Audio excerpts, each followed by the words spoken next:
Iran और Israel के बीच चल रही जंग अब सिर्फ दो देशों तक सीमित नहीं रही है, बल्कि अब पूरा मिडिल ईस्ट इसकी चपेट में आ चुका है। जंग के 20वें दिन जो हुआ उसने पूरी दुनिया की टेंशन बढ़ा दी है।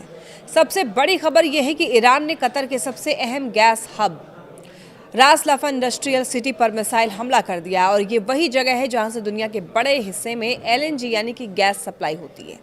इस हमले के बाद वहां आग लग गई और भारी नुकसान की खबर सामने आई है। हालांकि राहत की बात यह रही कि किसी की जान नहीं गई है, लेकिन सवाल यही कि ईरान ने कतर को क्यों निशाना बनाया। दरअसल इससे कुछ घंटे पहले इजराइल ने ईरान के साउथ पार्स गैस फील्ड पर बड़ा हमला किया था, जो दुनिया का सबसे बड़ा गैस फील्ड माना जाता है। यानी ये पूरी तरीके से अटैक का जवाब अटैक वाली स्थिति बन गई है।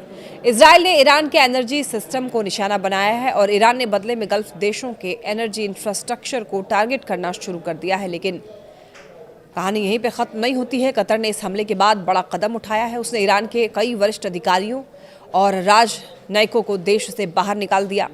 24 घंटे के अंदर अंदर देश छोड़ने का आदेश दिया गया। इसका मतलब यही है कि अब ये सिर्फ मिलिट्री कॉन्फ्लिक्ट नहीं है, बल्कि डिप्लोमेटिक लेवल पर भी टकराव तेज हो चुका है।